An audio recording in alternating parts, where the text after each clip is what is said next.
thank you very much for having me. Don't thank me yet. You have the right to remain silent. Is it finished? Yeah, I just saw your character expired. It's about to come on TV. Do you have a single fact to back that up? You know, this is the one where Think you're funny? you understand me? I think you need to go get a dictionary.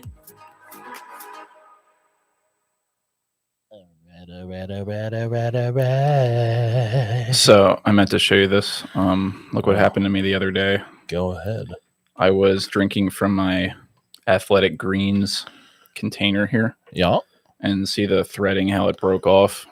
Oh yeah, that's See that, ladies and gentlemen? really weird. So as I was driving to my parents' house and I was drinking it on the go and I unscrewed the cap and I felt this sharp pain in my finger. Ooh, you cut yourself. And I Hold it was up to the like, camera. the finger? Yeah. Well, it's out of focus. Good. See that? Yeah, the threading's gone from the alpha green. Or I call it alpha green. No, I do that all the Isn't time. that what it is? No, it's athletic greens. I call it alpha green more than I call it athletic greens. I actually, if somebody would have asked me what it was, I would have said alpha. I like don't know alpha why. better. I actually, I have like a very regimented vitamin routine, and I call this vitamin A, even though it's not. Right. But I have biotin so I can grow my hair back, so I call that vitamin B, even though it's not. Yeah. And then I have legitimate vitamin C and D, which you gave me, thanks. You're welcome. So I can feel like I'm getting healthy. But anyway, Trying to keep my boy alive. I felt this like really sharp pain in my finger as I was unscrewing the cap to take another drink of this. And I felt this sharp pain in my finger, and I look at my finger, and a large piece of jagged plastic was sticking straight out of my finger. And my Like the whole section just popped off. yeah, from like the cup, as I unscrewed it, my thing? finger just like got knifed and then Jeez. my finger broke it off of the threading from the rest of the bottle. And so I just had this like sharp, jagged piece of plastic sticking straight out of my finger. Good Lord. And my skin was just like coiled off, like and hanging there, like Yeah, that'll like do a it. stringy long piece of skin was just hanging off my finger, Right. and this thing was just embedded in there. And it didn't really bleed. It was like the last line of defense layer of skin was still there. It was red as hell, Oh, I'm sure. but I mean, if I would have like pinched my finger, then I'm sure it would have like sprayed anime blood everywhere. Yeah, of course it would have. But So we're that was a pretty interesting intro for Christmas at night.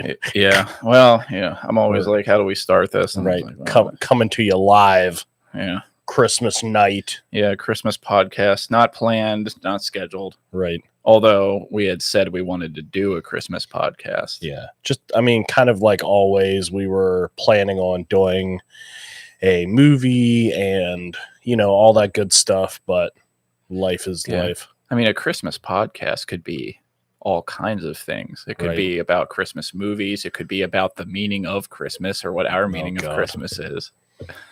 Or Well, everyone's tight around your fires and prepare for a night full of wonder and speculation as we ask the question, what is Christmas? you'll ask yourself questions like, why am I listening to these two?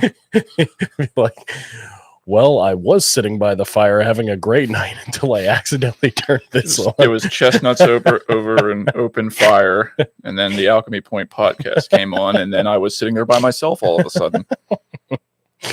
Oh, Did I Lord. mention there was like 12 other people in the room when I started?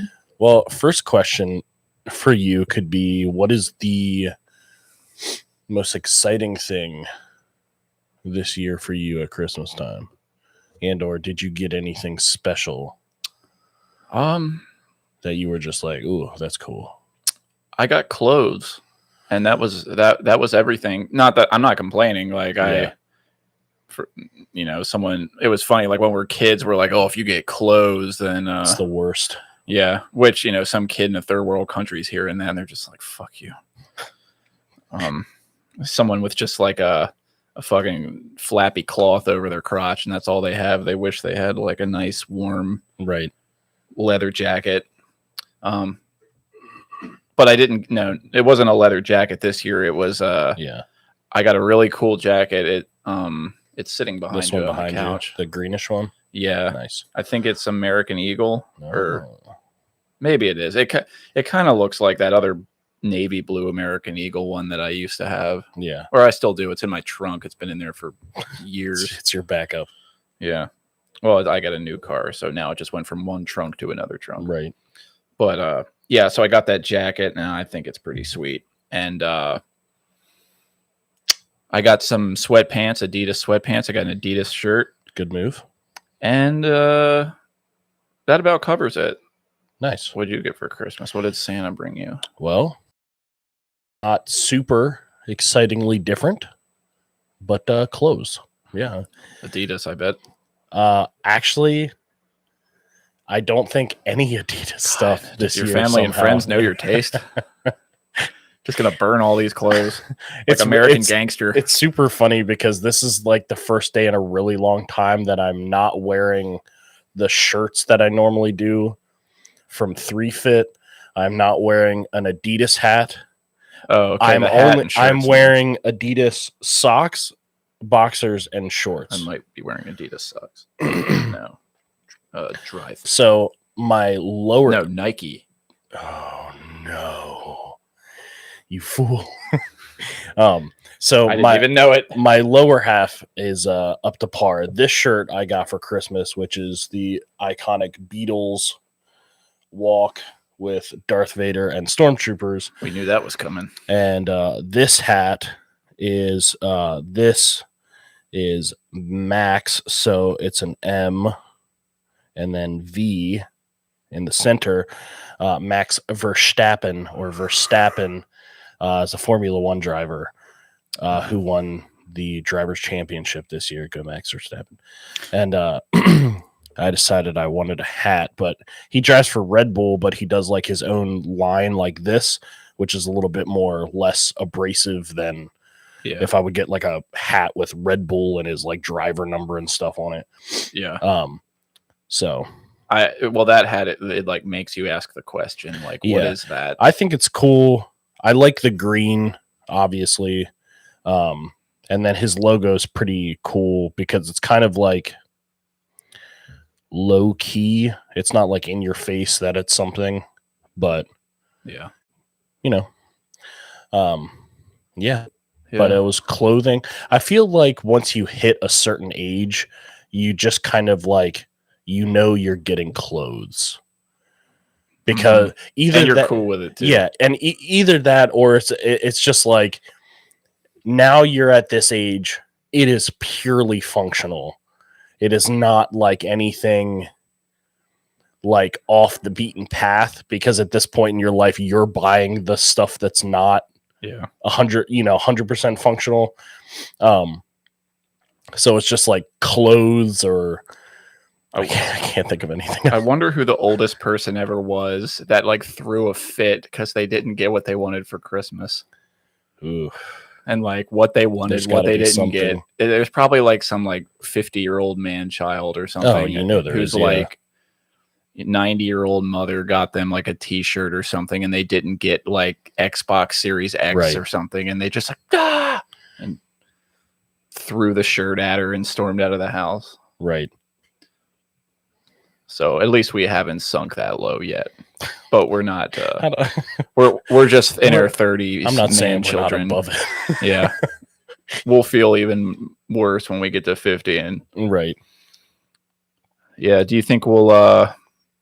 What's interesting about our generation compared to our parents and grandparents is you wouldn't really see our parents or grandparents wearing a shirt or a hat like that, like with a nerd shit on it. No, that's for us. And even when we're 50 or 60, I don't see why we wouldn't be wearing nerd shit. Right. Yeah, I think what's going to make us stop? Like as a culture, I think our generation maybe would be the first, or maybe the one before us would be the ones to kind of like carry it on to the end. Because it's like my older brother, who's 12 years older than me, his generation was like kind of the first generation that's like video games and all that nerdy stuff was like coming out at that point, where Yeah. it was like, okay, this is something you can do instead Like G.I. Joe and Ninja Turtles. Yeah. So it was like Atari. Yeah. So then like 10 plus years down the road, where it's like our generation, we grew up with that stuff just all the time, like from the start. Yeah. So I don't like, I'll put it to you this way, not to completely derail the subject, but because it was Christmas, Ezekiel got to open up that VR headset. Mm. Like, I don't see a world where I just don't play VR for the rest of my life now. You know what I mean? Right. Like, do you really see a world where you're like, oh, I'm not buying the new console because I'm too old? No, you're going to buy the console and you're going to play it. You might not play it as much as you want, just like now, but you're still going to play it. You know what I mean? Mm-hmm. But, yeah, that was kind of my point, I guess. Yeah, well, it's just going to become like much more of a regular thing. Like, people are going to be attending their board meetings wearing these virtual reality things, and you're going to do your shopping through virtual reality.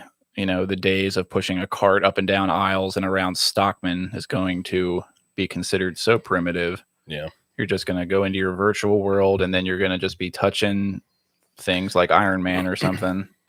Well, and listen, it'll arrive at your house by drone like 20 minutes later. Yeah, I got to tell you, I know I would say probably a lot of people that like worries them. I am 100% on board. Reason why, I'll tell you my VR experience from today. So, we had some time before we had, to go everywhere. And I put that thing on, and I had pre-downloaded stuff, obviously, because Ezekiel would want to play it right away. And I pre-downloaded stuff that would be debatable if it was for him or not, and probably just for me. Yeah. And one of them is like a 3-episode Star Wars, like strictly Darth Vader game. Oh yeah. And Daddy Alex taking full advantage. I'm telling you 100%. I was like, move over, kid. Like, listen, it was so ridiculous because, no spoilers. You like start out and you're on your ship, and you like look around, and it's just a ship. You're literally in space. You look down, you're standing in the ship, like just like you can see your legs. No, you can't see legs, but it's not that. That's the first thing I check for when I get a first-person video game is, do I have legs? No, but like immediately it's like, I would say 90% immersion. It's like, it is like so there. Yeah. And like you pick the controllers up and there's 2 hands, right? And like the craziest thing about it is this controller has sensors on all the buttons. Yeah. So when I say that, it's not that it senses when you pull the trigger, it senses when your finger is resting on the button. So like there's a trigger up on this controller, and when I lift my finger, my hand points in the game. Wow.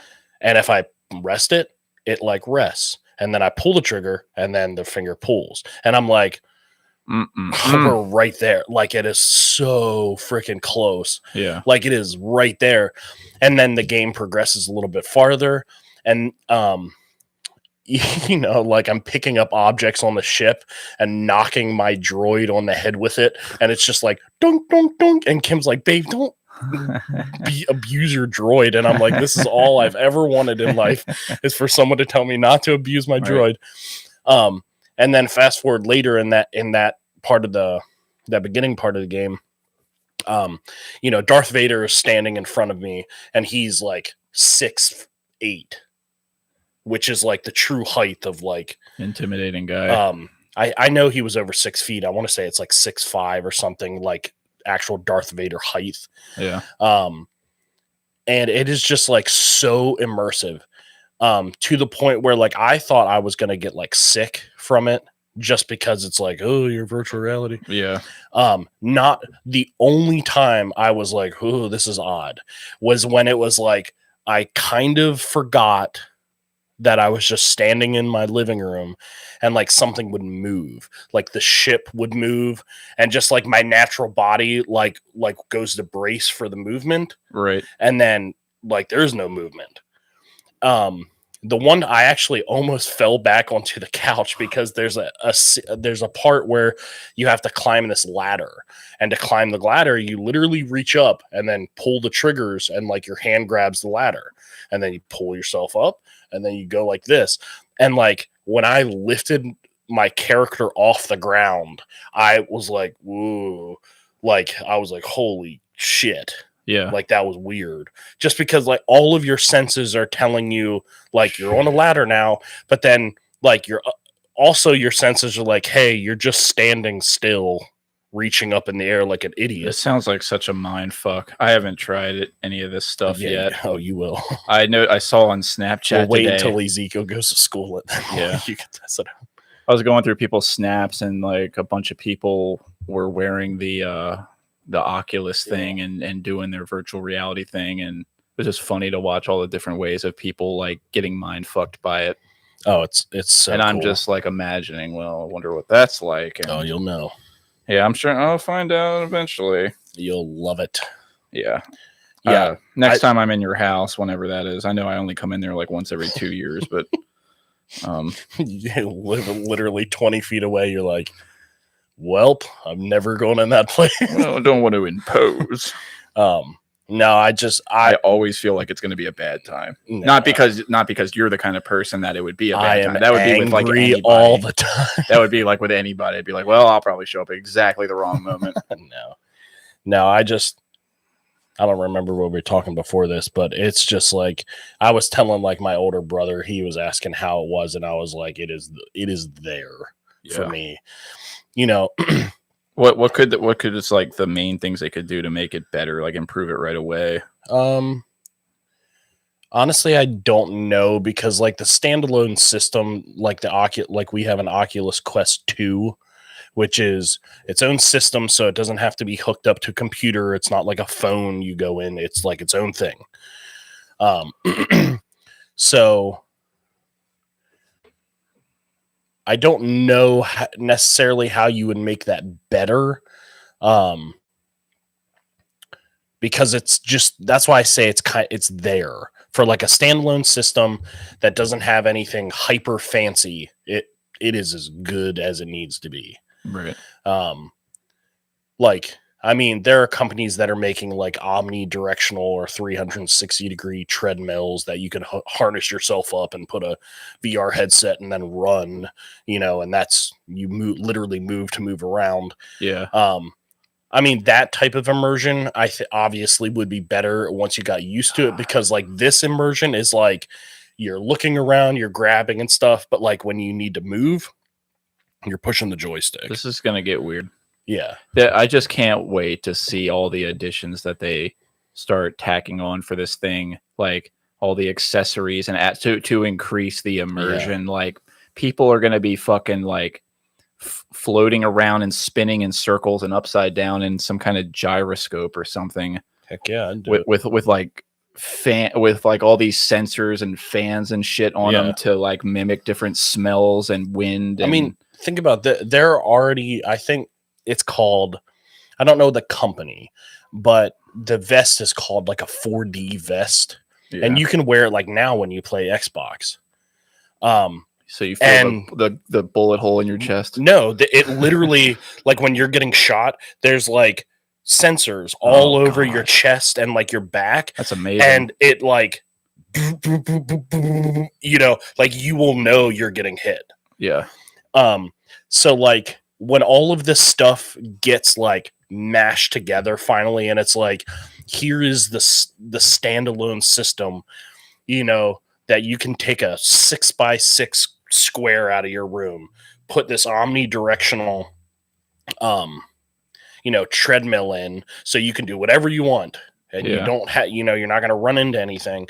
And then you got the headset, you got I know Oculus or multiple companies are working on a full glove, so you don't have a controller anymore. Power Glove 2.0. Yeah, no, legitimately. Because I think there may be a company that you can use the glove with the Oculus. I can't remember 100%. I'm probably butchering this a little bit, but I know there are companies out there making gloves that will replace the controllers. So like, I think we're there now. I don't know how compatible all these things are together. Yeah. Because different companies are working on different things. But I got to tell you, like 10, 15 years, somebody's going to be like, that company cracked it. It's probably going to be like Facebook or Google.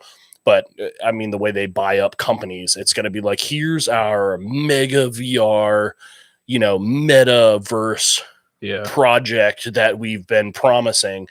And somebody's going to walk out on the stage, hop up on something and be like, welcome to the metaverse, and they're just going to be like, whoosh, like there they are. Yeah, you know what I mean. It already feels that way to me, and I'm standing in my living room. Right. It's like the biggest thing since the internet. Oh my gosh, yeah. Just like the next level of internet. Just it's pretty wild. It's just like this next phase of evolution, and the time that you and I are both alive to like experience this transcendence into this. Oh yeah. What do you even call it? It's like there was a time when there was like fucking cavemen stumbling around looking for recently like a lightning that hit a log somewhere so they could have fire. And now we're over here just building synthetic machines and robots and Neuralinks and virtual reality. It's just like, how does a human being meld with this sort of man-made technology? It's like an interesting course for evolution when you start incorporating like these unnatural man-made elements into it. Like, we're in control of our own evolution. Are they unnatural? I would argue that every time evolution has taken like a giant leap, it's been unnatural, but that's kind of evolution. You know what I mean? Like, if you believe like evolution entirely, at some point something had to crawl out of water. That's unnatural, but it adapted and evolved. And now we're at this place where like technology has caught up with us in like a crazy way that we never, I mean, people knew that it would, but it's just like all of a sudden here it is. You know what I mean? Yeah. It's like my brother-in-law was joking today because they got all the kids Google Homes so they could listen to music in the room. And he was like, I don't like any of it. I would rather them not have it, but that's what they wanted. And I was like, why don't you like it? He's like, Skynet, man. It always starts somewhere. I was like, yeah, you're right. Yeah, he was on to something. Yeah. I like when I think about this stuff, the kicking the can even further down the road and imagining like what the future looks like, and just trying to envision what your general population looks like once all of this stuff is people become real used to it, and it gets more sophisticated and honed in and becomes just more of a regular thing that everyone's just sort of used to. Like, kids start being born and it's already existed, so it's just like normal for them. Like, I'm just trying to imagine like what civilization looks like. What do people look like? How many hours a day do people sit there with this thing over their head, immersed in some other place that's not the physical world? Right. I tell you right now. And then what does that do to I spent the human hours body this and morning mind? doing that. Yeah, we're kicking it. We're going. Well, the funny thing about that is like, what does it do to the body and mind? I guess my argument to like the good side of it would be is you're physically playing a game instead of sitting and playing a game. So physically, you're actually getting a ton more out of putting a headset on. I was playing a game this morning also called Super Hot, which it literally, the name of the game is so odd because it doesn't tell you what it is. It's just like weird. The only reference in the game to the title is like when you beat a level or like you get a checkpoint, it's like super hot. And like that's all it does.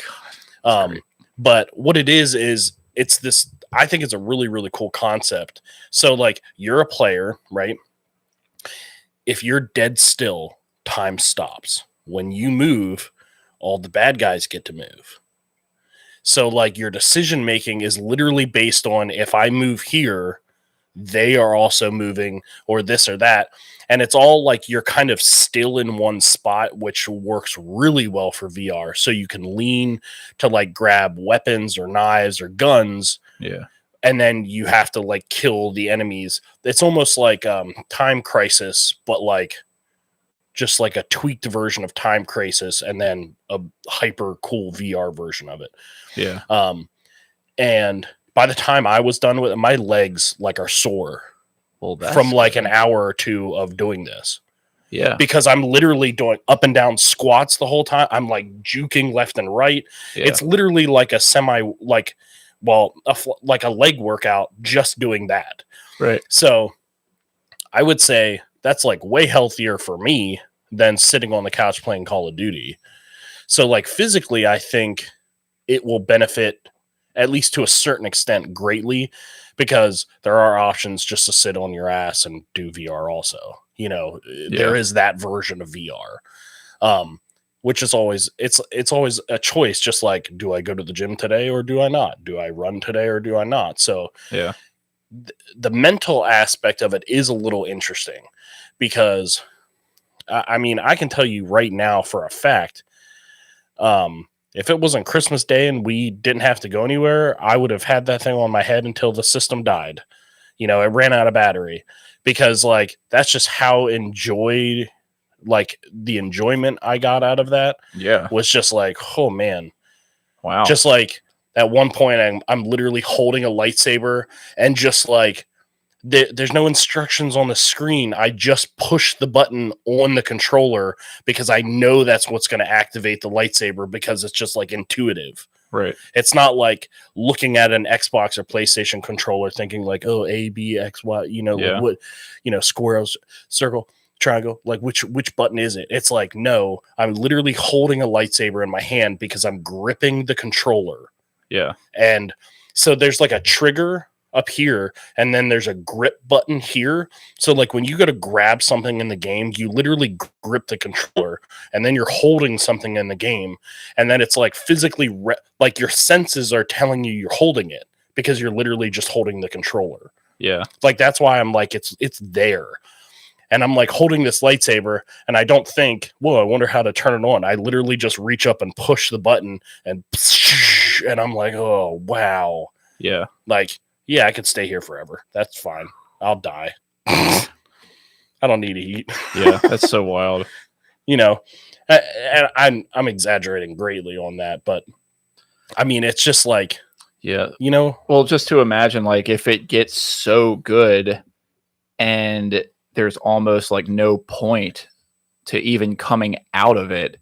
And then when you do come out of it and you're back in the real physical world, right, you might just be like, well, this sucks. Yeah. I can't fly now. I have to walk somewhere. I don't know. For no reason. I mean, I think I'm going to tread a little lightly, I guess.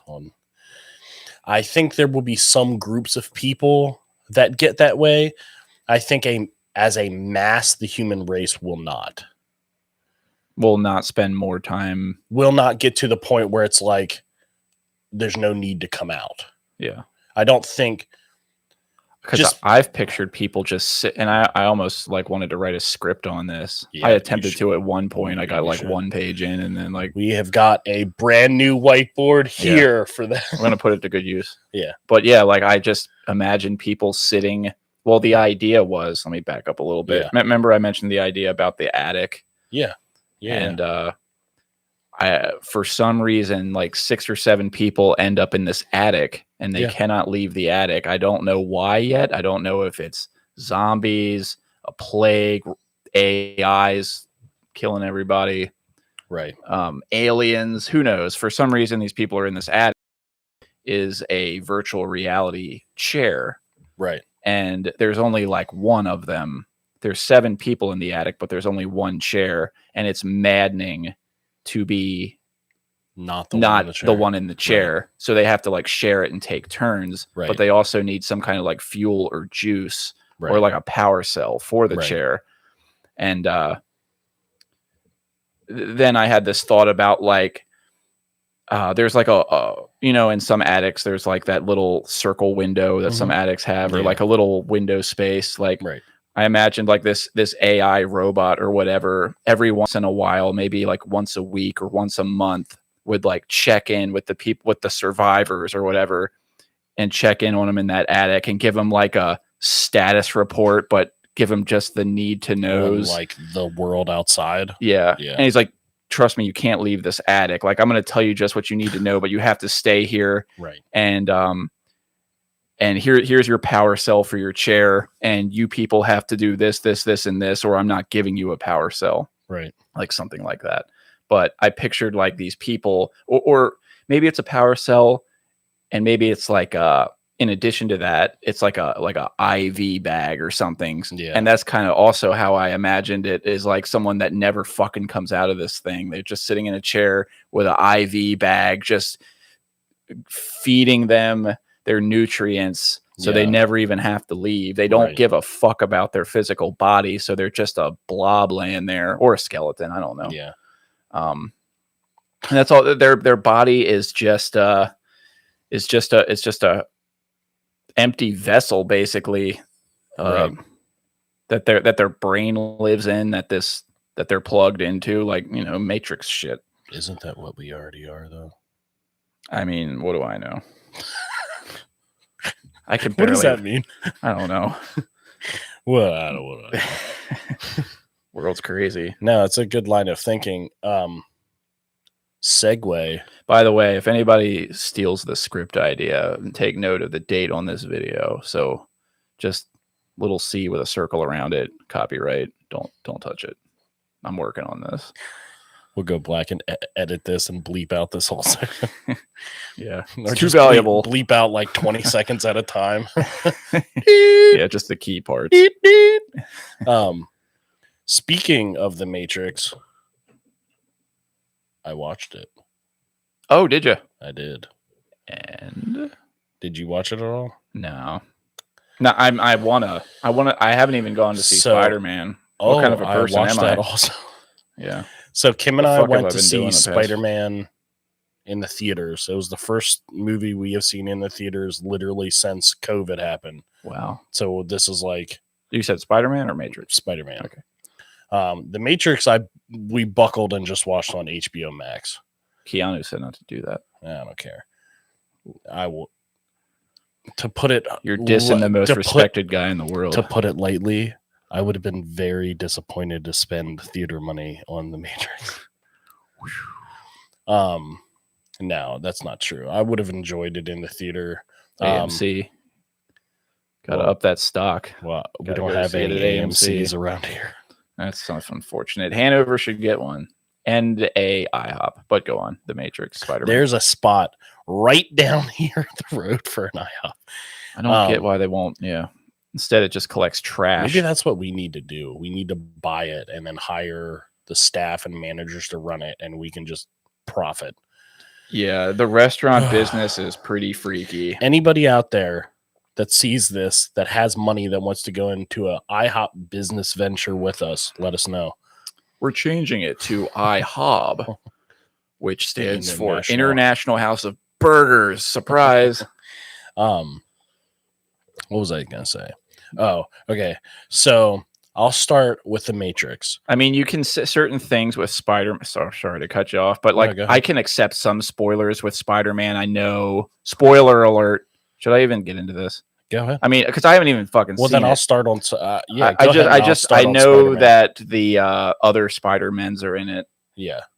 And like Doc Ock and Green Goblin and Willem Dafoe as the Goblin and Jamie Foxx and shit. Anyway, so I know that stuff, but that's all I know about that. So going into the Spider-Man movie, I thought, okay, this is going to feel like a lot, kind of like the third other Spider-Man movie where it's like they're just smashing everything together. Yes. When I walked out of it, this may be the greatest Marvel movie that I have watched, maybe since the original Iron Man, in the way of just how they pieced everything together correctly to make it work. Ooh. Did it have its conveniences? Yeah, it's a Marvel movie. Did it have its moments where it was like, well, I knew that was coming? Of course, it's a Marvel movie. But man, was it just like everything. Now, this is me being very biased because I can kind of just, this is Marvel universe, so it doesn't matter. It was just super, super entertaining to watch. Defoe came back just as like vicious as ever. It was a really, really good movie. Especially, yeah, I don't want to like give too much away. But I think even skeptical, like Marvel movie watchers, like you are obviously a little bit, because it is very much the same formula over. Like this breaks the formula maybe a little. Like people die in this movie that you didn't necessarily expect them to die. And it was like, Yeah. we needed that. Right. Because that hits home. Raises all of the a sudden. stakes. Yeah. That was like a big shtick with like Spider-Man hits home. Yeah. That was like a big shtick with like the rumors and stuff. And everybody's like, oh, people die in this and it's going to be so awful. And it's like, obviously it's awful if a character dies, but like this, like really like, I don't want to talk it up too much because, like I said, it has its conveniences. It has its moments where you're like, all right. Yeah. But man, it was just like freaking A+ Marvel. You did exactly what you had to do to make it work. And obviously, because the other two were in it, when they introduced those two, perfect way to do it. When I don't know, so I'll put yeah, I don't want to go. I'll talk about the characters without like revealing too much. Tobey Maguire, like he was as ready. soon as he was ready to get back into as it. soon as he walks on screen, it's almost like watching like someone you knew like return home, and you're like, there's Spider-Man. How ironic for a movie called No Way Home. Yeah. Dun dun. Yeah. But it was just, like when he walked on screen, it was just like literally, Andrew Garfield comes on screen first, and then Tobey Maguire comes on screen later, and both times it's like when it's Andrew Garfield, you're at the whole theater, woo! Yeah. Like Tobey Maguire even louder, woo! And it is so well, like their characters are so well written in this, that like I forgot things happen from the original trilogies, and Marvel's like, now we're not just going to pretend like they didn't happen. Like they reference stuff from the old like the old trilogy, Tobey Maguire, Andrew Garfield, and it was just like, man, it was so comfortable to see all three Spider-Man mans on screen. Oh gosh, excuse me. And that's what I didn't think I didn't think it was going to be comfortable. Yeah. They made it so freaking comfortable, and it was so freaking cool. Yeah. Well, yeah, I mean, that piqued my interest like a hell of a lot. That was a hook for me. Like, oh my God, they're like bringing in Spider-Man movies that are 10, 20 years old at this point. Yeah. And referencing them and tying them in for another fucking studio made. Like, yeah. And the thing, great. The thing that I enjoyed so much about it was the characters. Andrew Garfield exaggerated, but I don't remember his movies that well because I was like, they were good movies to a certain extent. But I saw only the first one, and it was one of 2 movies that I was so bored watching that I fell asleep in the theater and then thought about leaving. Right. So I think, not that I don't like Andrew Garfield. Right. So his Spider-Man was, I would say, some would call it like the emo version of Spider-Man. Even though Tobey Maguire went totally emo in Spider-Man 3. Well, isn't that because of Venom though?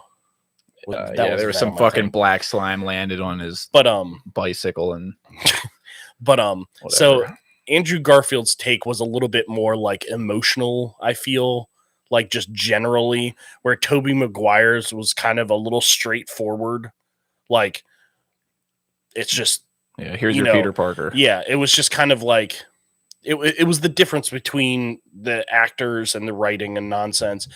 And the thing that I loved about this movie is they didn't run away from either one of those. Like, that's why I said, like, when Tobey Maguire came on screen, like, it was like almost immediately, like, you literally have like Father Spider-Man, Brother Spider-Man, and Little Brother Spider-Man. And that's what it felt like. The whole thing felt so comfortable. Yeah. Like they weren't vying for, is that the correct word? Vying? Sounds right. They weren't fighting for like, I'm better than you type of a thing. It was just like this. The situation that they were in lent itself to like, hey, we have to help each other type of a thing. Right. But it was so comfortable to watch. I think the reason why I keep saying that over and over is because there are movies that do less than this that are uncomfortable to watch because they force things. Mm-hmm. And this, it's like Spider-Man 3, Tobey Maguire, or even Andrew because Garfield didn't get a third one. He just did 2. It was so bad they had to stop. Yeah. But I think in Garfield's second one, there was multiple villains and stuff, though. Yeah. So, like... I didn't see it, though. I don't remember what it is, honest. Oh, it's the Electro one, I think. But anyway, so that's why I keep saying, like, that is, like, my biggest praise I can give this. Because you have multiple villains on screen that are all villains, right? Let alone they are literally from 3 different basically 3 different like Spider-Man franchises. This sounds like an impossible job. Yeah. And then you have 3 different main actors that ran 3 different franchises as Spider-Man, and they're all smashed together on screen. It's like if like you write that on paper, it's like that doesn't work unless it's a comic book because they did, there's some goofy stuff in the comics. Like you have had to see the meme where it's like 3 Spider-Men pointing at each other. Yeah. Like they don't do that exactly. And I was waiting the entire movie for it to happen. And then it happens like in its own way. And everybody in the theater was like, oh yes. Yeah. It wasn't like evident that that's what it was, but it was like, oh, but yeah, like if you showed me that on paper, like 9 times out of 10, I'm like, that doesn't work. Sorry. Yeah. Like there's no way you're going to pull this off. But this is why I keep saying like the brilliance at Marvel and the writing at Marvel, like Kevin Feige and all those guys that are like up above making sure it happens. Like whoever's keeping a logbook of like how things work, like they should get paid the biggest dollars ever. Yeah.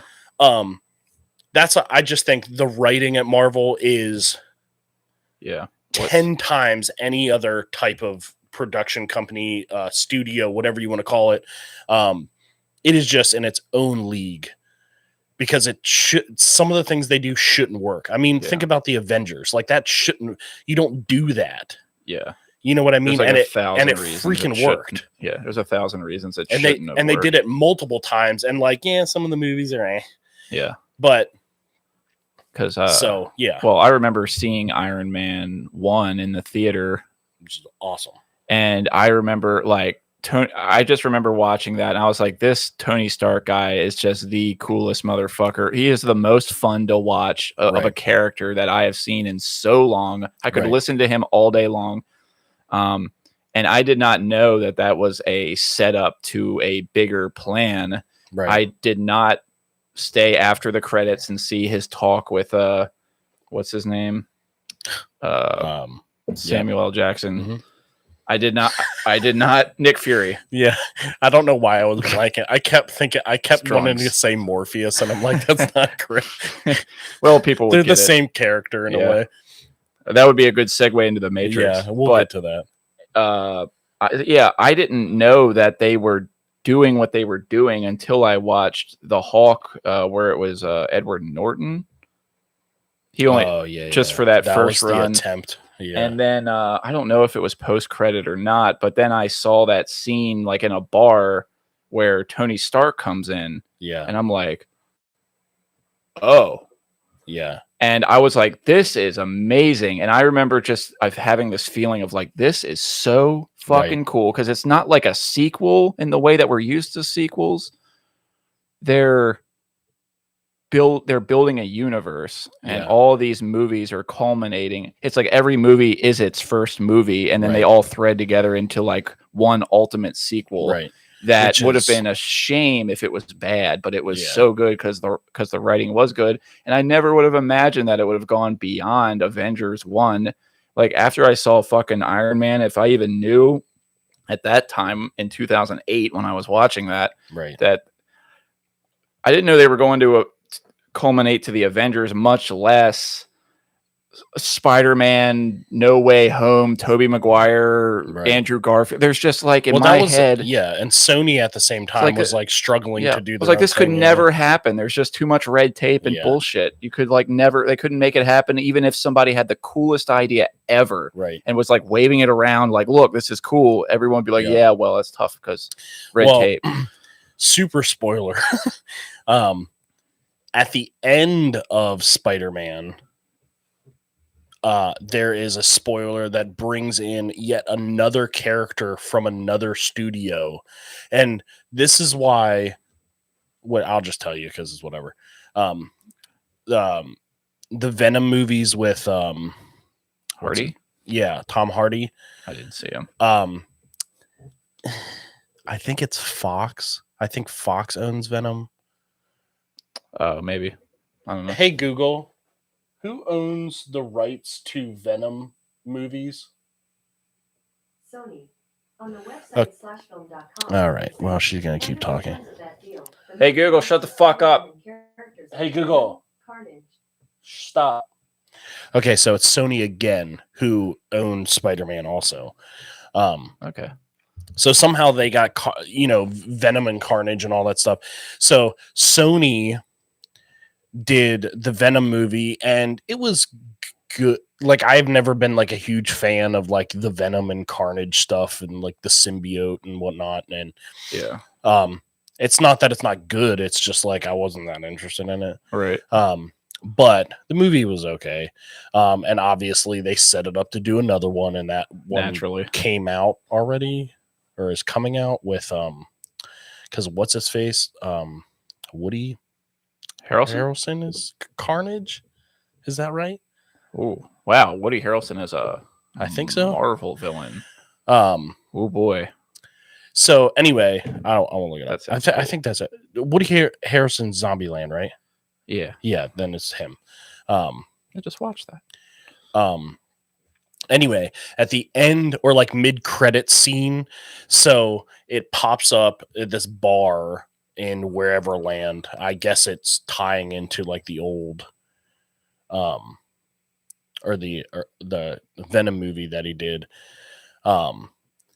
And everybody freaks out in the theater because it's Tom Hardy, which means it's Venom sitting there in a mid-credit scene after Spider-Man happened, which means is that Marvel pulled their magic again and made some type of deal with Sony to allow Marvel to take Sony's property and pull it into their universe. They both realize what a fucking money machine. Yeah, I mean, Sony would have been the dumbest company in the world to fight Marvel and then now Disney and say we're never gonna let you use our characters. Yeah. But So like it's like yet again they're bringing another character in to do something with. Yeah. It's like there are God knows how many Deadpool theories and rumors there are.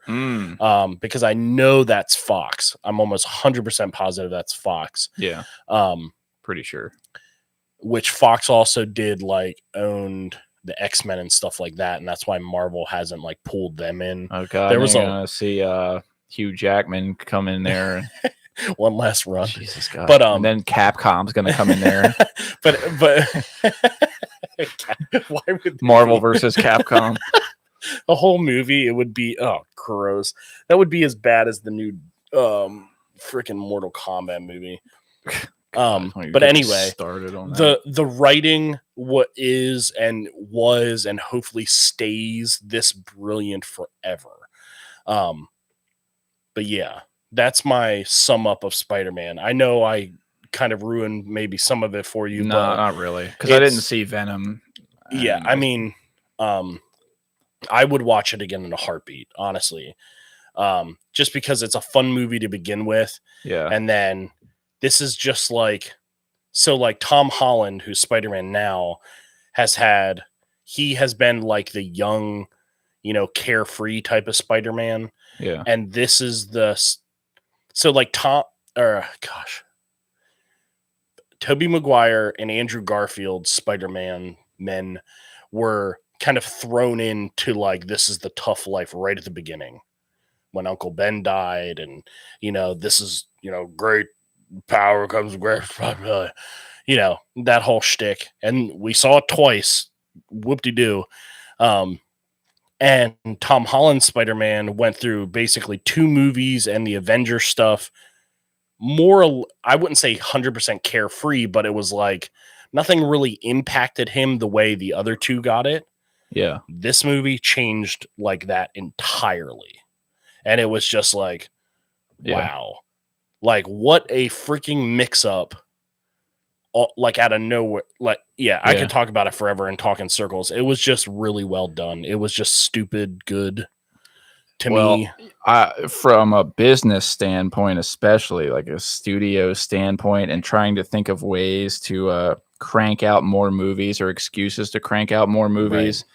It's like, let's not just do sequels off of what we already are rolling with. Like, let's reach into other fucking studios. Yeah, that's really thinking outside the box. Oh my gosh. And now they can branch off in so many different directions. Now there's I saw an article the other day, Spider-Man 4, Tobey Maguire. Now that's happening. Oh really? Allegedly, apparently. Possibly. Yeah, I mean, I gotta tell you, sign me up. The theater I was in, there was not one person that showed either one of them hate. But like when Tobey Maguire came on screen, like I said before, it was just like, obviously he's the original. So it was just like, it is so freaking nice to see him as Spider-Man. Yeah, and those ones hold a special place even in my heart. Yeah. Like before Marvel was like the MCU. Marvel. We had we got started with Blade. And then we did Spider-Man. Yeah, Blade. Oh my God. I love how that's a cartoon a comic book character, and it's just like such its own thing. Yeah, like everyone kind of forgets. Yeah. But yeah, there was a time like in 1998 when there was a Marvel movie called Blade. Did you hear about it? And that's like I love people talking about The Witcher. Now, and I'm like, that was a video game, right? They're like, what, really? Yeah. Like, oh, you didn't know that? Yeah. If it wasn't for a video game, this thing wouldn't happen. Right. Well, we have a decent video game adaptation out there. Can't say the same for Mortal Kombat. I haven't seen the second. Have you watched the second season yet? No, I have not. Kim blew through it without me and was like, "Oh, I'll watch it again." I was like, "Wow, thanks." Yeah. Evie watched it. She said it was amazing, but that's just because, I mean, we all like to ogle Henry Cavill. He is. That's probably like half the reason why it's considered an amazing show. But such a weird difference. Superman or The Witcher. Yeah, it's tough. Yeah. I'll be done with that. So Yeah, before it turns into a Spider-Man The- podcast. The Matrix. Moving on, since these are Christmassy movies. Well, They came out at Christmas. Yeah. So. This movie, how should I put this? So I was also talking to my brothers about this today. So my older brother watched it with his family, and Andrew did not watch it yet, but he kind of felt the same way I did. This is one of those things that didn't need to be done. And that I don't want to be like super mean to it because it's one of those things. Okay. So the best comparison I have to it is like the recent Star Wars trilogy where it was like, God, was it freaking good to be back in that world and that atmosphere and that space and, it's Star Wars, fucking green digits everywhere. This was the Matrix and pills being thrown around, and black trench coats. Yeah. But also it was just like so different. Okay. So different. That it's just like made you want that old Matrix because so the first thing that just like kept like throwing me off so much is when did the old Matrix came out in 99? Mm-hmm. We were high definition at best video. So it's like, there's a certain grunginess about it. The whole movie had like a green tint when they were in the Matrix. So there's just like such a hyper specific look. Fast forward to this movie, and without going super spoiler, the Matrix has been basically rebooted with new code, which is a super easy way to be like, hey, in the real life, we went from 1999 to 2021 and all technology is better and our videos look crisper. So like, there's this, like, that's basically there's such just a flat out different look now. Okay. It doesn't feel like the Matrix all the time, which is what I don't love. Right. Yeah. Okay. So the old one was like, man, you knew the difference, obviously visually, when they were in the real world and the Matrix. Yeah. Like there was no questions asked. This one, obviously, the difference, but it's kind of like I'm not feeling that like almost like anxiety ridden thing. Like the old Matrix, it was like the 1999 one. For me, it was like when Neo, Thomas Anderson in this movie, he's called Tom a lot, which I hate. Doesn't look like a Tom. I say a lot. He's called it a handful of times. But so in the old Matrix, like when you're looking in the Matrix, especially the early scenes where it's like Thomas Anderson is like trying to, he like knows something's off, but he's trying to figure it out. Yeah. You almost feel like this anxiety with him. Everything is just like, feels so high stake. It feels like just like, oh, like what, like you want this guy to win. In this one, it's kind of like a little bit of a stretch. Like obviously we know Neo and Trinity are in it because of all the trailers, but why are they in it? Trinity was literally impaled in the last movie on a ship when they flew in the real world. So Neo can be taken by the robot people. I stopped it too. So like both of them died. Yeah. Neo was like the Christ, the sacrificial lamb of sorts, and that's what helped bring peace. Well, fast forward to this movie, the Matrix has been rebooted because the higher ups in the Matrix knew that, Agent Smith was a little bit of an issue at that point, and Neo could manipulate everything, so it was bad. So like everything is just different.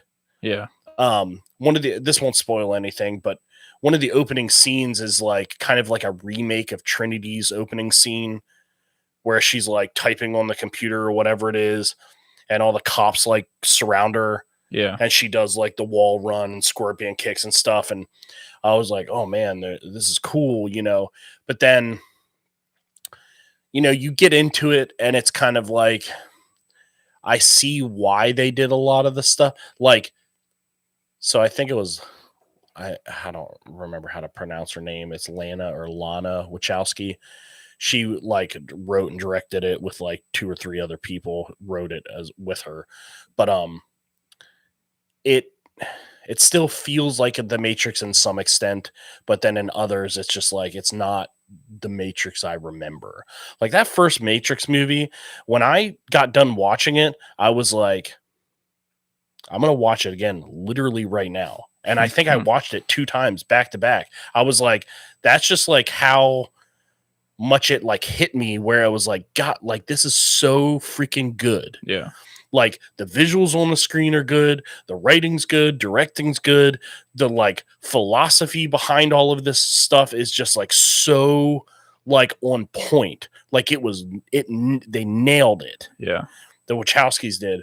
And this one, it's like I said, there's a lot of convenience in Spider-Man. There's a lot of convenience in this, literally just for the movie to be a movie. Right. Which is what it is. Yeah. I don't want to go like into super in-depth land because then it'll spoil stuff, but like even like some of the callbacks to the old movies are like so in your face. It's like, all right. It's like not even subtle now anymore. It's just like, right. But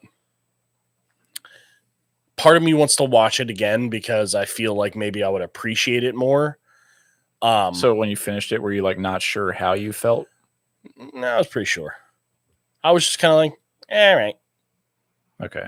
Yeah, it was just kind of like, all right. So I wasn't confused about how I felt about it. I mean, halfway through it, I was like, all right, here we go. So it sounds like a hint of disappointment in there. Yeah, it was a little disappointing. I'm not gonna lie about it. Was it fun? Yeah, but also, did I feel like it was just John Wick that realized he could force push everything now? Yeah. Right. So I thought you were gonna say it was like spoiler alert, it became a tie-in to John Wick, like he actually is John Wick. That might have been better. Yeah, that would have been pretty wild. No, I mean, that would have got asses in seats. Here's the thing a little bit about this movie that was kind of like maybe it was just a stretch too far to do it.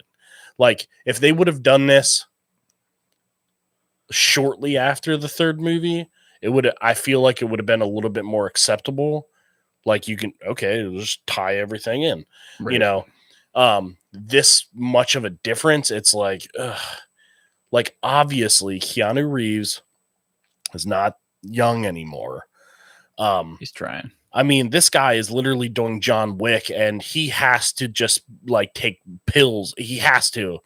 The guy, I mean, he's got to be like barely walking around after some of these days. You know what I mean? Like at his age, but age is just a number. So, you know, it's whatever. Did it feel like he was really like invested in the role, or that he was kind of like exhausted, or just phoning it in? So Keanu Reeves is Keanu Reeves. I had no issue with him, honestly. Yeah. He was playing the role exactly how I think he needed to. It's just like, not to spoil anything, but obviously in the trailer, you know, he's in the Matrix to some extent. Yeah. So when he gets out of the Matrix, as like my older brother was like, one of the first scenes you see him out of the Matrix is just like, oh, because like there he is with the shaved head, and like there's even there's literal flashbacks in this movie to the original movies. Oh my god! Almost so you can see a direct comparison difference. It's like very odd, but it's cool in a way. Yeah. I did like the cinematography and like design of how they did and editing is, you know, it's great. Yeah. But but like there's like flashbacks to like that original time when Neo came out of the Matrix, and there he is with like a shaved head, and he's like, that's young Keanu Reeves. And then it like cuts this, and it's like, oh, he's got kind of a double chin, and like I get why he has a beard all the time now, covered his face a little.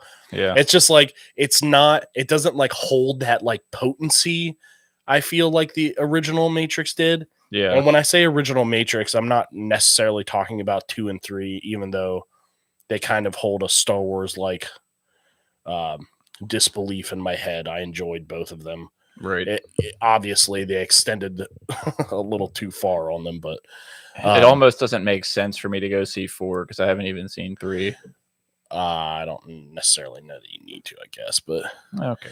I told you the one part that you needed to know. They die. They both die. It all builds to that. Yeah, I mean, I could spoil the whole movie right now. Go ahead. Okay. Spoilers hard for Matrix 3. Yeah. What? Matrix 3 or Matrix 4? Or which one were you about? I was going to do Matrix 4. Oh, well. I don't remember every detail of Matrix. I'm picking. I won't do that.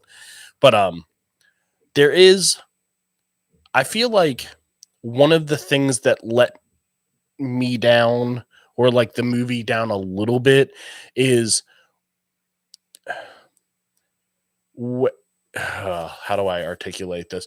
Because the Matrix was like rebooted with a new code, like there's just not necessarily some of the same like computerish feeling stuff.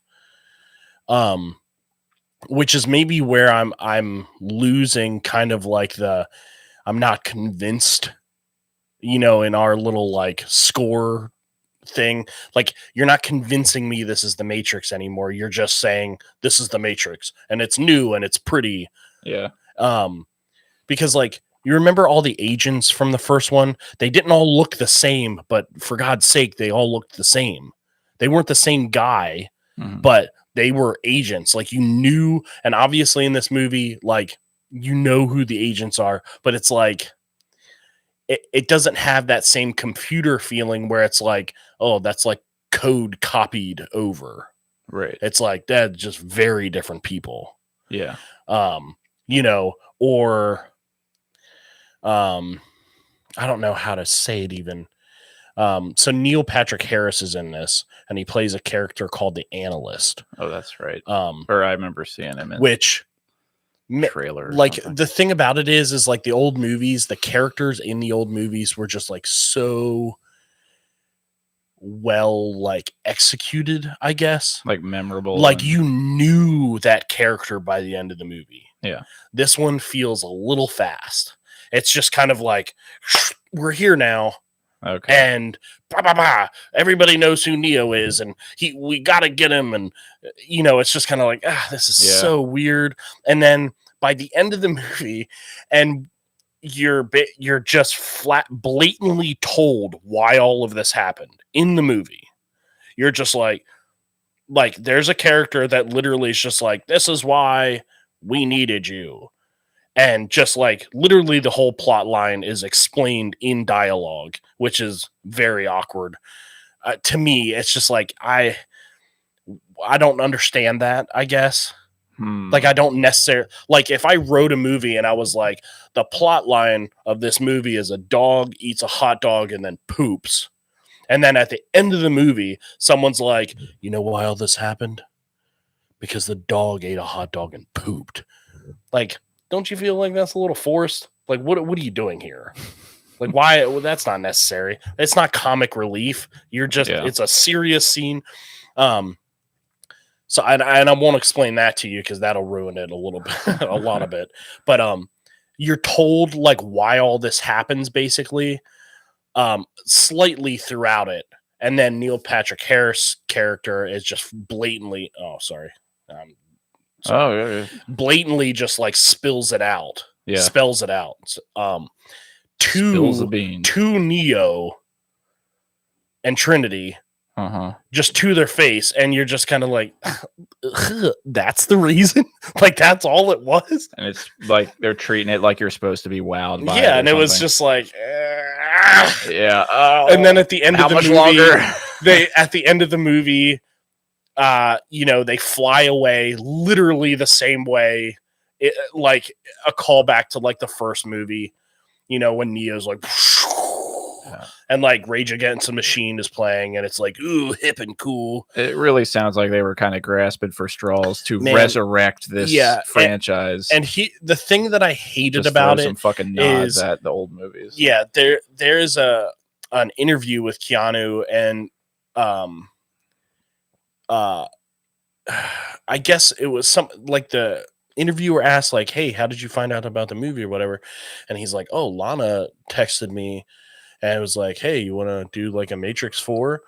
And she messaged me back, or I messaged her like, aren't I dead? Mm-hmm. And her response to Keanu was like, are you?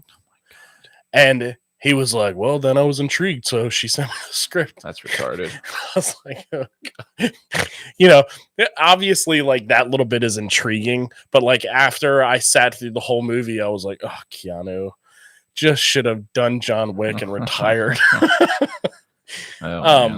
Once again, I am no expert. I think the Wachowskis are brilliant directors and writers. I really do. Yeah. This one, kind of like you said, like I feel like the nicest way to put it is just, man, she was grabbing so much throughout the whole movie. It just felt forced. It felt so much like the newer Star Wars movies, so much, and I hated every freaking second of it. And yet I loved it because, hey, we're back in the Matrix. It's the same way I loved, like, hey, we're back in the Star Wars universe, right, where it was just like all these callbacks to the originals, but in their own new way, which made it like bittersweet.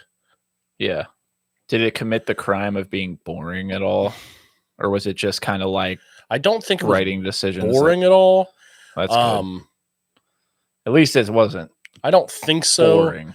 But it was just like, yeah. And another thing is like, freaking man, they just like, I just remember the original Matrix. It wasn't like super clear what was going to happen next. Right. Like, obviously you knew what Neo needed to do, but it wasn't like, super clear what, like, think about like Morpheus getting interrogated by Agent Smith. When they have to like go into that building and they just like murder everybody and they're trying to get Morpheus back. So Agent Smith doesn't, I guess, get the location of Zion or the code or key, what I don't remember. But, it was just like all, like you knew what they had to do, but you didn't know how they were, you just knew that they were going to try. And like this movie, it's like, oh, this happens like literally within 2 seconds. This character's explaining how you're going to get past this point. It's like, there was no, like, it didn't feel like the viewer was confused. Like it was just so handheld. It was like, we're going to watch a movie and all the characters are going to drag you along 100%. And we're going to call back every freaking iconic thing that you loved about the first one. Yeah. And yeah, I'll just be honest. Maybe I'll watch it again and change my mind. But like watching it a first time, it was just like, this hurts so much. Yeah. Because it's just like Star Wars. It's like there are certain things in those movies where I wish I never saw. Right. And I wish that they didn't have to reside in my head in that universe now. And this felt a little bit like that. Sounds like it wasn't very nutritional for the franchise. Like it was kind of like a Cheeto bag for dinner. It felt just some like, here's some like comfort food. Threw rice cakes and said, this is your sustenance for years. Yeah. Just like, oh, here's some rice. Familiar looking things. Puff riced. And you know what they're flavored like? The original Matrix, but there ain't no meat in there. Well, good thing I like Such a white ridiculous rice analogy. Well, So you would say it was probably the weakest of the four. Oh yeah, for sure. Hmm. Which a lot of people hated, like 2 and 3, but Yeah, I would say they are two. I think 2 and 3. The reason why a lot of people don't like them is because they just like push the envelope almost to a goofiness. because those fuckers were green lit like immediately. Yeah, back to back, right? Like right Yep. after one, they're Yeah, just like, okay, we it need was 2 just and 3, like, boom, done. Yeah. So I think like 2 and 3, just like obviously they didn't have the time that they did with the first one because it was like They didn't even know they were gonna be. wow, we can make a ton of money from this, and now we need 2 and 3. Yeah, Go. yeah, get which writing. which like every freaking trilogy that happens like that always goes downhill. But they really pushed the envelope on like the goofiness. Like the first Matrix was just like, I would say like a serious fun, where it was just like, man, this guy's like literally trying to become a superhero in a computer basically, and it was just like, wow, that's cool and awesome. And then by the third one, you're like, oh, this is just like a literal video game I'm watching, and it's kind of goofy, Right. So in that sense, I think they push it a little far. This one, the number 4, is just like in its own category. Number 1, it was just so like in the pocket. Oh my gosh, yeah. And I guess 4 is more like the cue ball like jumped off the table and hit like a pitcher of beer and got glass the cue everywhere. ball jumped off the table and hit me in the balls. Jeez, the more we talk about it, the more it sounds like this is going from disappointment to utter like contempt for this movie. I don't contempt it. It's just it gave you that familiar, comfortable Matrix-y universe feeling you were looking for. I mean, I would have felt. Yeah, I'm not going to keep talking about it, I guess. Well, we could talk about since it's Christmas, we could talk about like what's the best Christmas movie of all time, or our favorite ones. Yeah, they should have put him in a Santa Claus hat. That would have fixed everything. It really doesn't help that he literally has to have that John Wick like look because he was filming John Wick. So that was the reason, like, that they just had to do it. I'm almost positive. I'm almost positive they filmed the Matrix scenes as quickly as possible because he looks like John Wick. Yeah. And then after John Wick wrapped filming, they shaved his head. I would assume that. Because that what makes sense like on a timeline. But. Right. I just gotta say, I'm like so fucking happy that John Wick has become such a big thing.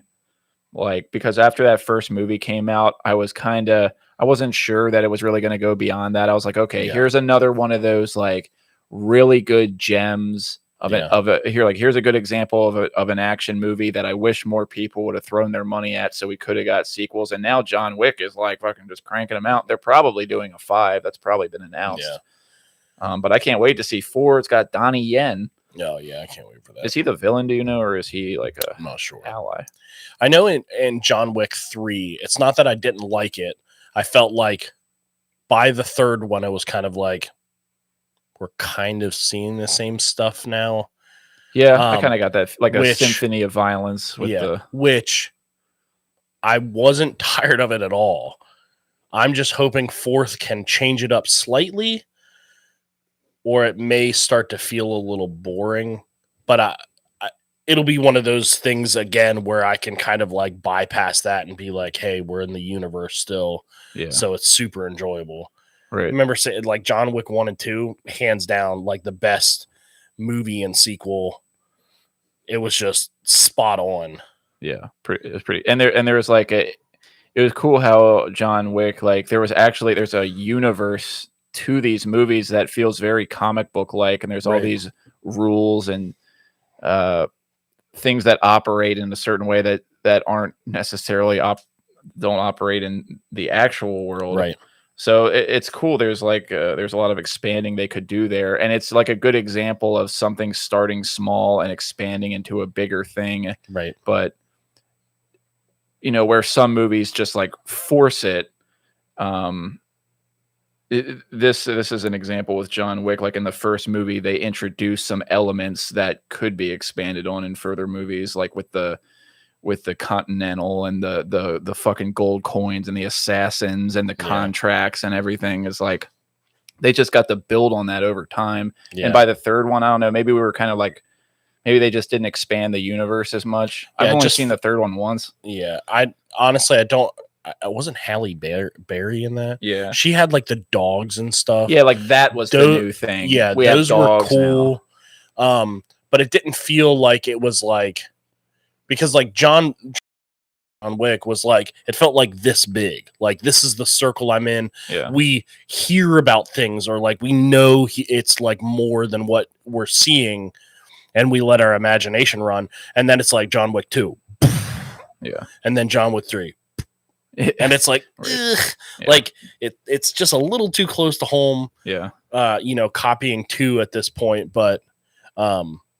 hopefully still on par. Like, yeah, but I freaking love it. Yeah. Yeah. Anyway, yeah, my only point was like, I was just like, all right, that's good. We got a well-deserved action movie getting a well-deserved continuation. And that more action choreography and directors can like take some notes out of John Wick's book, but then you see like people doing like such hardcore imitation, just not as well, and then that gets annoying. Yeah. But I guess basically my main point with that is just like, just keep the goddamn camera wide. Yeah. Sometimes, stop fucking zooming in, like a fucking 6-inch space on their I did fucking appreciate shoulder that and shaking it around. That was actually one thing I did appreciate about the Matrix a little bit. The cameras. So I don't remember 100% how tight the original Matrix was, camera like work wise, but I know that you could see the stuff. Yeah, it wasn't like so ridiculous that one close up. I don't know why I remember it, but there was like a scene. I don't know if it's Agent Smith or Neo, but like he's like hitting like this, almost like sideways. And I know they like punch up real close, but like you can see all the action. Yeah. They did a pretty good job with that this time. But there was a handful of times where it was like, shaky cam, you're way too close, back up. But I think that's why I said a little bit where it's like Keanu's getting older. He's not going to be able to keep up 100%. Like, he's still a freaking badass. Yeah. But obviously the stunt guys can't go crazy, because then it's so evident it's not him. It hurts. So yeah, the camera work was good. Yeah. That's all I have to say. That's all we can ask for. If you're not going to make a cohesive story, at least film your confusing nonsense in a easy to follow way. Right. What? Yeah, of course. Anyway, you got it. Yeah, I watched Christmas Chronicles 2 today. Did you? How'd you like it? I didn't really pay attention. I was sort of I was doing some edits, like simple-minded edit stuff. You were doing work, and I'm over here. You didn't watch Christmas Chronicles 2? Of all the fucking things I need to see, I'm watching Christmas Chronicles. Yeah, too. Of course. But I had like one of my earphones off, so I could sort of hear the movie. But also, I just wanted some fucking stupid Christmas shit on while But like, I mean, yeah, it's Kurt Russell. Like, I could tell the movie was not as good as the first one. Yeah.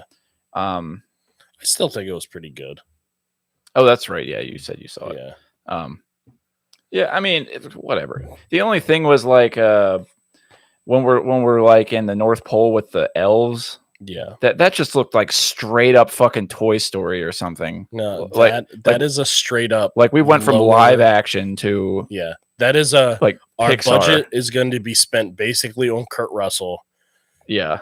So we're going to have a TV version of the North Pole and terrible child actors. Yeah.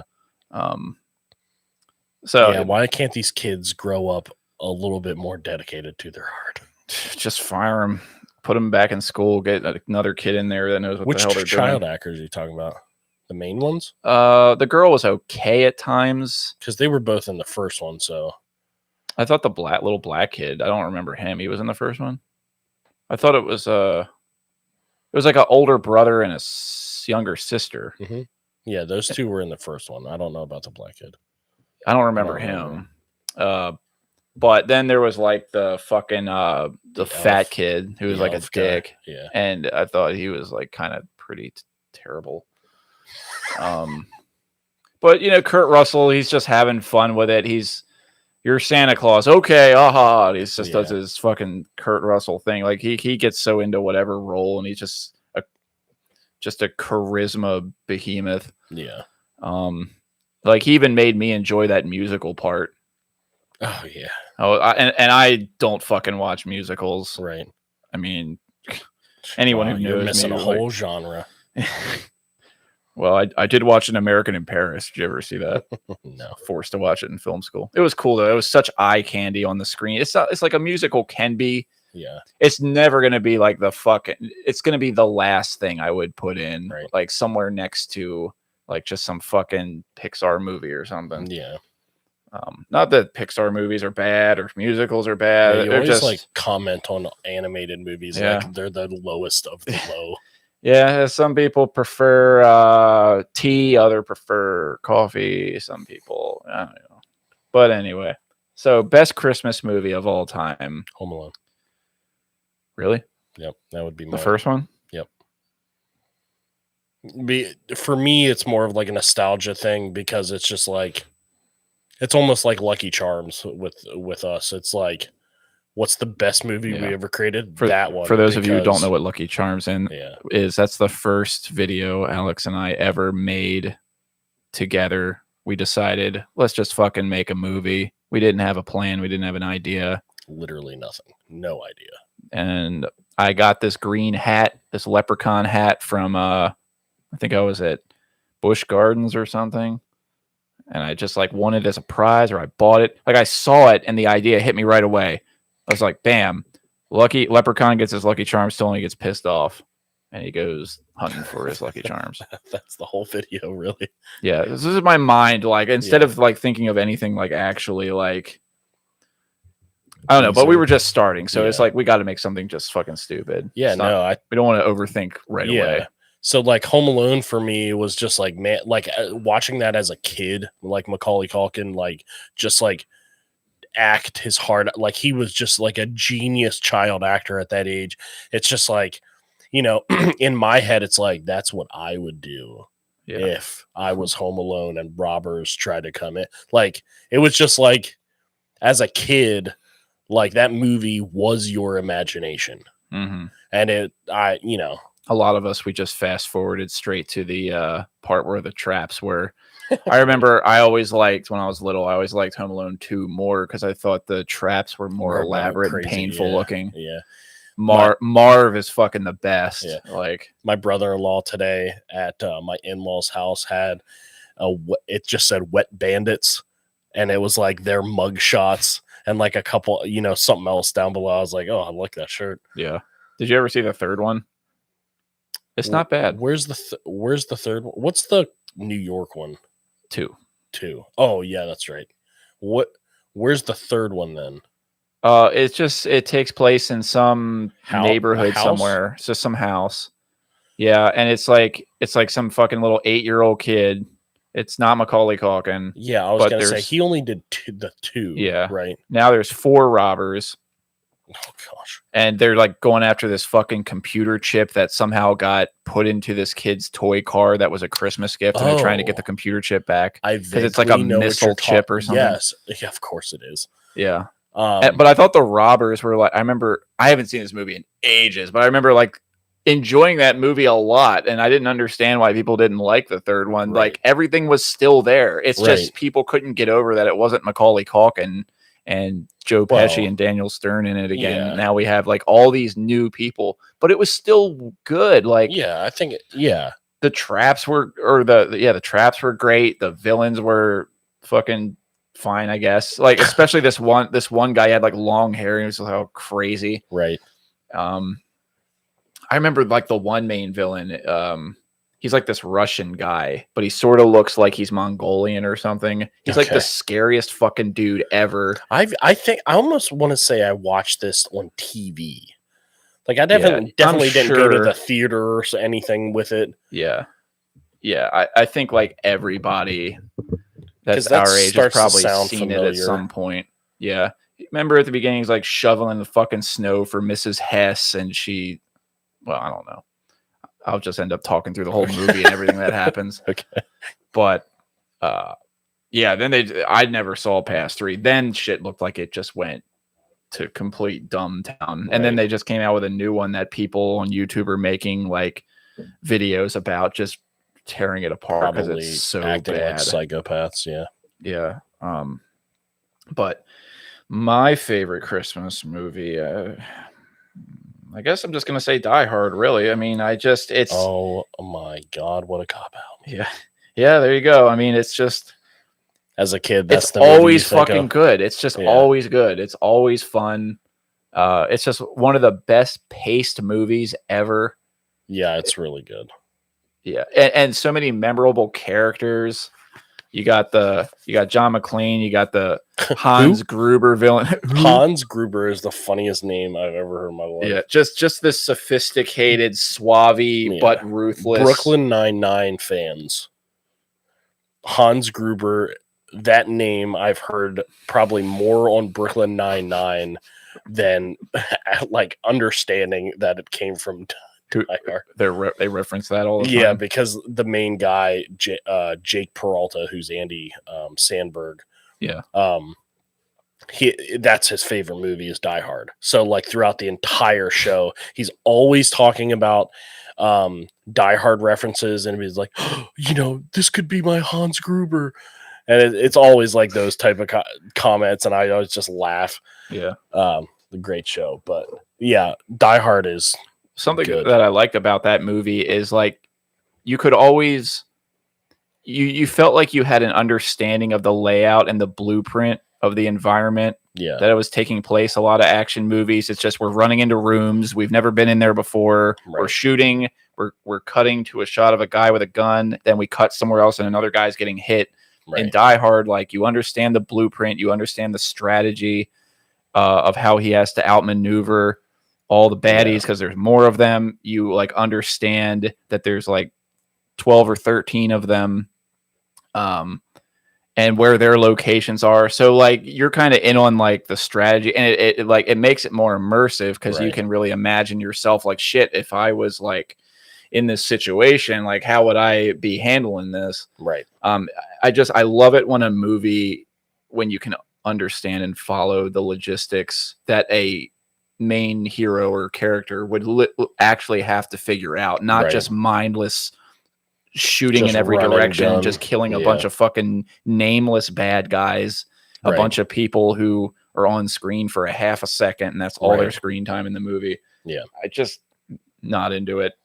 Yeah, it the more you just talked about that, the more I'm kind of like trying to like one of my favorite things to do about movies that I enjoy is like trying to call back like literal scene like and like placement of camera and whatnot.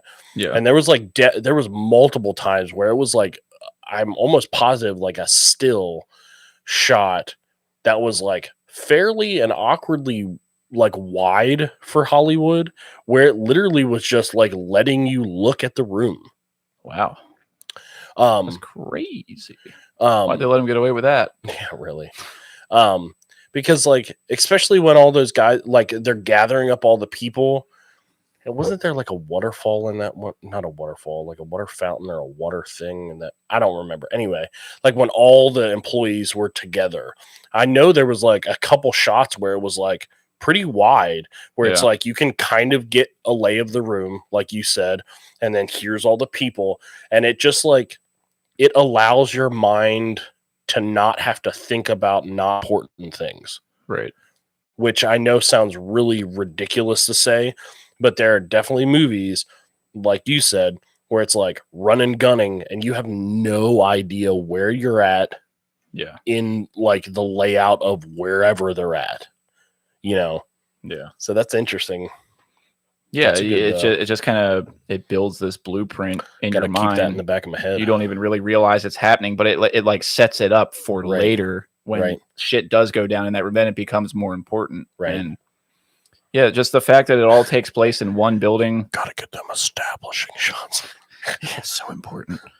And then Die Hard 2 is like I enjoy Die Hard 2, but Right. it has got some of the fucking stupidest, illogical things that happen in a movie ever.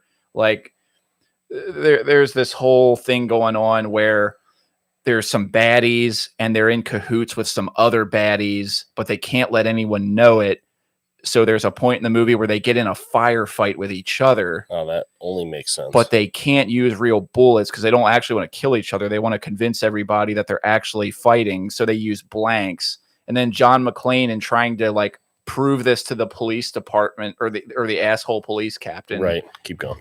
He fucking goes up to the police captain in a room full of cops with guns.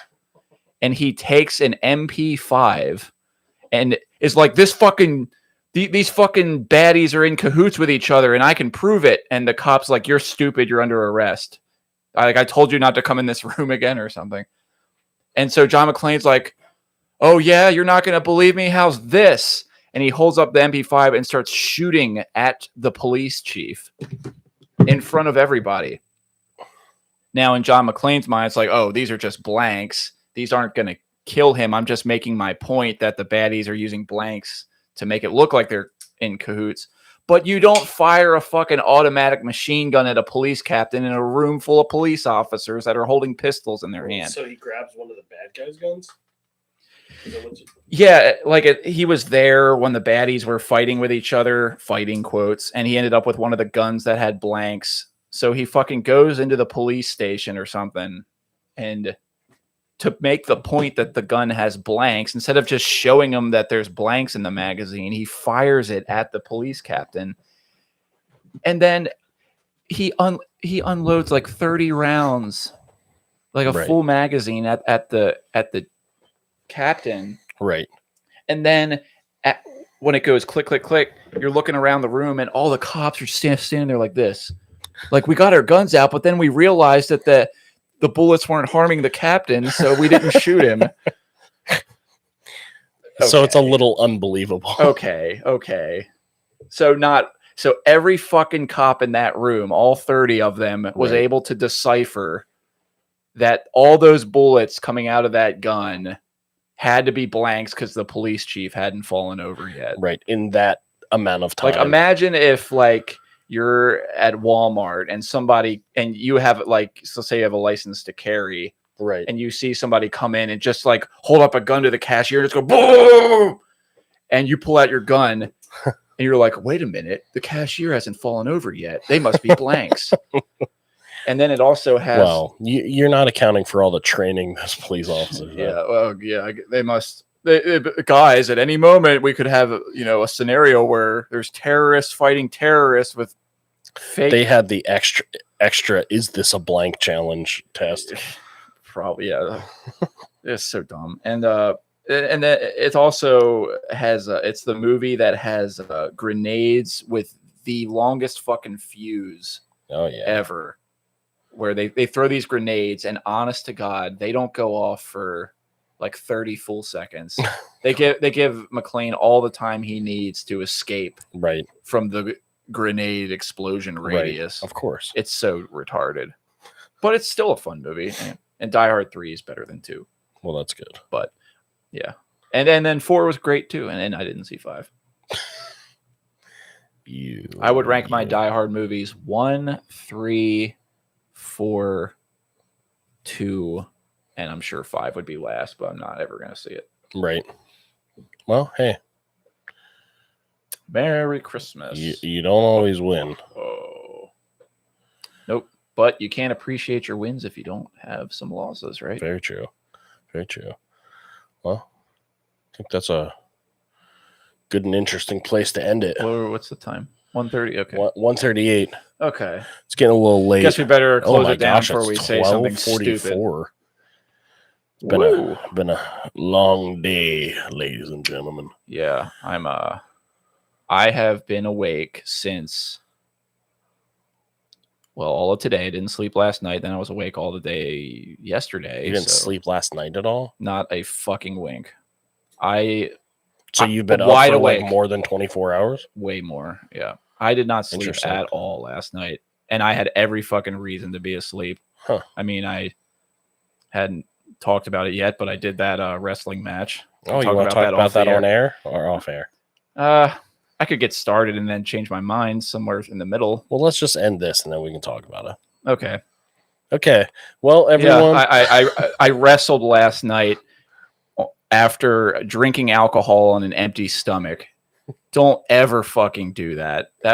I felt pretty bad. That was the choice of a champion. Yeah, well, I didn't know. I thought we weren't actually going to be wrestling at this point, so I started drinking, and I didn't have an appetite all day. And then it was time to. And then we're like, "Oh, we are going to fight." Okay, well, I guess I'm ready to go. And that's that. It was a stalemate, that fight, but I wasn't fighting no more after that. Right, that was done. But yeah, we'll talk about that now. I'll tell you all about it. Yay! Okay. Well, everyone, bye. Good podcast, good show. We hope you enjoyed it. Obviously, I'm just rambling for no reason. I'm hoping you subscribe. I'm hoping you'll just hit the stop button while I'm talking right in the middle of it. Hey, if anybody's interested, go on Spotify, or if you're listening on Spotify, answer our little question or questionnaire on our Spotify page, so we can know what to do next. Yeah. All right. Thank you. Bye. You know, freaking now what's this thing? I've had it half on this. Oh, yeah. Your guys, you see that?